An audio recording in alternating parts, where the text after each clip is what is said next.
Until recently, Craig Murray was a star diplomat for the British Crown. At 44, one of its youngest ambassadors.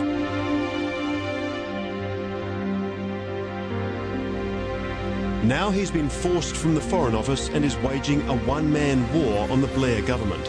All because a posting to Uzbekistan brought him face to face with the brutality of a key ally in the West's so-called war on terror.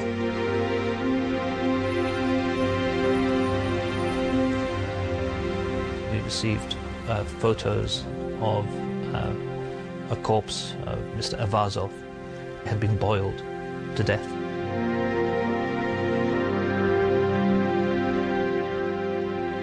The corpse, in addition to having its fingernails removed, showed complete scalding damage to all the skin of the lower arms, legs and lower torso. I'd only been a week or so in Tashkent, and I didn't feel prepared for the sheer viciousness of the brutality of the regime. Murray says information extracted in these torture sessions is being passed to Western governments. Obviously, there are major problems with this. It means we are receiving intelligence directly obtained by torture, and also the intelligence is rubbish. It's what the Uzbeks want us to believe, and mostly it says that there's a terrific Islamic threat to the regime in Uzbekistan, which is of course what justifies their dreadful repression. Not like us. When he objected, he was ignored, suspended and eventually forced out of his job. And remember, intelligence collected under torture by the Uzbeks passed on to MI6. That can be used to detain members of the Islamic community here. Now he's hitting back and running as an independent against Foreign Secretary Jack Straw in the upcoming British election. Today, he's calling at the local radio station to launch his campaign. So what do you know about Blackburn then? Not a great deal yet. I want to raise the issue of the war against Iraq, which was illegal, and the specific issue that the UK now accepts intelligence material obtained under torture. Murray says he repeatedly alerted his superiors that by accepting intelligence gained under torture, the West's morality was, as he put it, being sold for dross. When I first went back in November 2002 and said, look, America is supporting this really vicious dictatorship here, and this intelligence material we're gaining is gained under torture.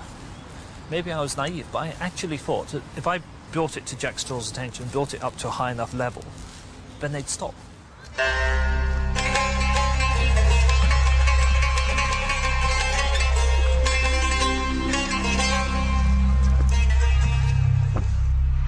So what of Murray's key claim that the West is receiving false intelligence on the extent of Islamic terror, intelligence obtained by torture?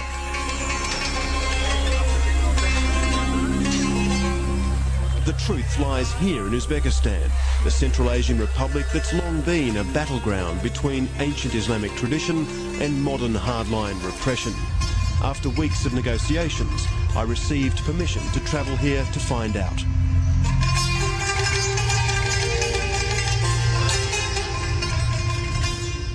Ruled by a Soviet-style authoritarian, Uzbekistan has one of the worst human rights records in the region, with up to 8,000 people in prison for their beliefs, no freedom of speech and a ban on all opposition parties.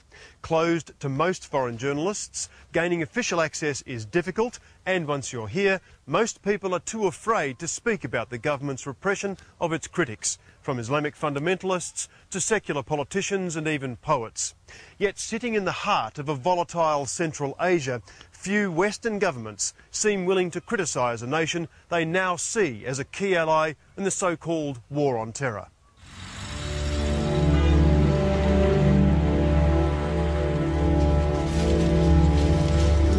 Filming anything in Uzbekistan requires permission.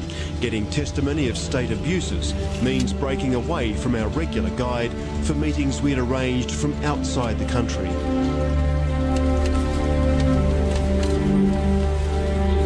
Down a side street of the old Silk Road city of Samarkand lives Professor Jamal Mirsaidov, a fearless critic of what he calls a mafia government. Правительство – это не правительство. Это чудовище, направленное против человечества. Это политика историческая, бесчеловечная, монголо-турская. Когда вы понимаете проблему, связанную с человечеством, когда вы защищаете интересы человека, наций, народов, то он обязательно вас погубит.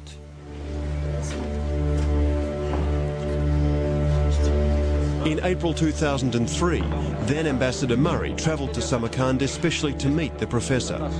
As a result, he would soon feel the full force of government repression.